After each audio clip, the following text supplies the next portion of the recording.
Hello everyone, and welcome on back to yet another build video. It's non-meta. Warning, this video is not necessarily meta, but I'm just playing around with the new weapon mastery stuff and sharing what I've been playing with.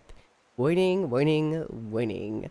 But welcome back. Today we're going to be talking about Guardian and how it is interacting with the longbow. I feel like I just, going back a couple seconds, I feel like I just said Guardian really strangely, but we're going to roll with it. And I felt that the longbow really fits perfectly on Dragon Hunter, and when it comes to the other elite specializations, such as Firebrand and Willbender, I was like, how is it going to fit into those two? Willbender is so physical and so melee that I don't really know if it will, but Firebrand, there is a little bit more wiggle room in terms of its range and radius with its tomes. And so I've decided to mess around with it on the tomes. Now, this being said, I would love if the tomes were a little bit, there was a rework, and it was what it was, and I'm still, a little half and half on it, but I think it's fun. This build that I'm running with so far provides me a little bit more of a DPS route with bringing some group utility with extra boons in terms of might and some sustainable, survivable boons. And it's just been an enjoyable experience. It's something that's different, feels different, so I want to give it a try. Let's start with our basics of our gear. And I'm deciding to go with full diviners, power, precision, ferocity, and concentration. And diviners also on my accessories and back items. And as for the rune, I'm taking superior rune of the pack to increase my power and precision, but also, importantly, some boon duration, getting about 15% increased boon duration. As for my weapons, I've decided to go with the longbow and the hammer. These both offer some good crowd control effects, and in open world scenarios that can be useful, and also when we get into the traits, they interact with that as well. As for the sigils, for both of these, I'm running superior sigil of concentration and force to increase my boon duration and also my damage. As for the relic, I've decided to go with the Relic of the Thief. Now let's get into the specs.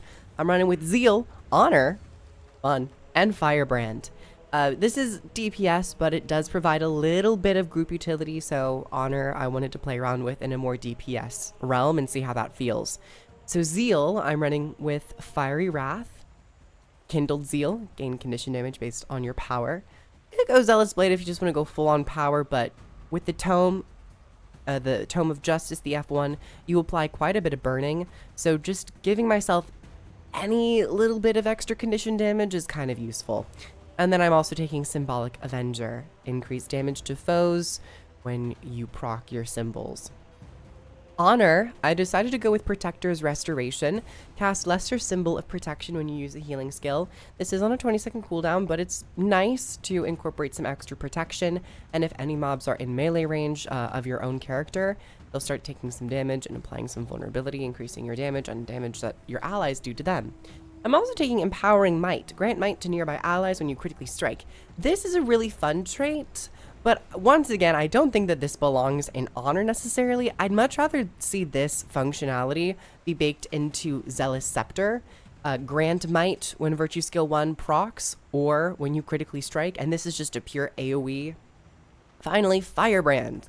Archivist of Whispers, because those pages are going to come in handy. It's a long recharge, and you don't have many tools at your disposal to generate pages.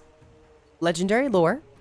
I never take Legendary Lore, but for this build I've decided to, because your F1 will grant might, and this is going to be a true 25 stacks of might to yourself and allies type build.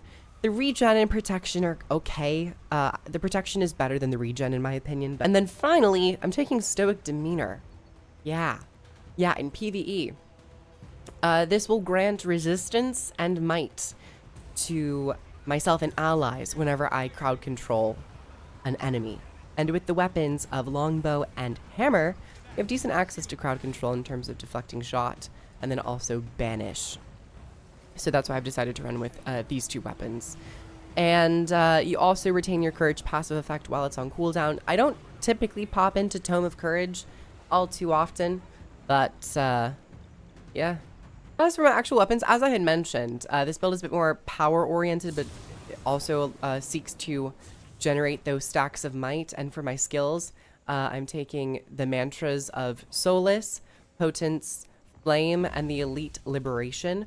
Potence, my 7th ability, is probably the more important one because that's access to ample amounts of might and also quickness.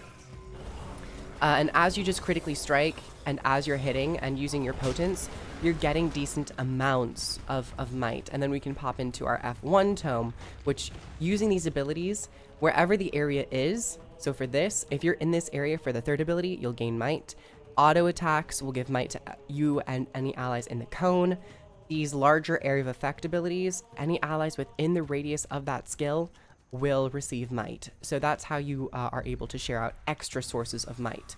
We'll go Potence, we'll start off, and then F1. I'll go into 5th ability to get extra burning. Ooh, I don't even know where anyone is. And whenever we disable or crowd control enemies, we get extra might and resistance. And one way to notice that the trait worked is you gain resistance, because you're not really gaining resistance on any other parts of this build. So that's how I mentally take a note of, oh, I got use out of that trait. And everything starts to stack up. When you're in group settings and the pressure isn't necessarily on you, you can go around and position yourself in strategic ways to grant quickness to people in melee and also in range. And then also to pop your elite mantra of liberation, which is your stun break and also provides stability to allies to negate any crowd control attacks from bosses. And it becomes rather important in certain group scenarios. But this build tends to shine in small party situations and larger party situations. When it comes to larger parties, like raids, I haven't really taken this in there. But most meta events, it really doesn't matter what build you're running, so long as you are there and present. But this, I feel like I am putting a little bit more impact into people's lives because of the various boons that I'm sharing. With my utility skills, such as Mantra of Potence is really important, quickness and might, but then all of the passive might sharing that you're getting out of your traits. See here, we can just kind of like also use our tome, just like a boon spamming ability instead of just pure damage if you want to do that. But you're, of course, going to get more benefit if you happen to line it up with enemies. As for my other utility, I'm taking Sword of Justice, just for some extra damage. As for the actual weapons, I thought it was fun because you get to play a little bit more strategic and stay at range. But you're also getting your Symbol of Energy, which applies some extra burning to enemies, but also granting your allies Vigor, which is the only boon or the only skill on this loadout which will grant Vigor, other than actually Chapter 3 in your Tome of Resolve. I lie. But this is nice if you happen to shoot this into melee. It allows your melee allies to dodge a bit more frequently. Tossing that out to your allies is really nice. And then as for the hammer, if you happen to be in a melee situation, the hammer is very impactful because the auto attack applies the symbol. And you can double up on symbols of protection by your auto attack with the hammer.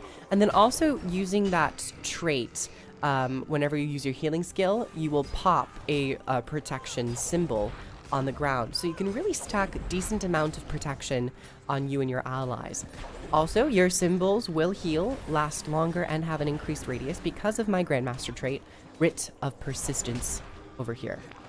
Yeah, just showing off all of the, so this is your symbol proccing trait, this is your enhancement to your symbols, and then of course your might sharing. Now let's talk about one of the major elements of this entire build, and that's the actual Firebrand, and why I've decided to go with the Firebrand instead of the other elite specializations. Well, I'm not going with Dragon Hunter because you already got Longbow on that one, but Firebrand does provide quite a decent amount of utility and flexibility with its F2, F3 tomes.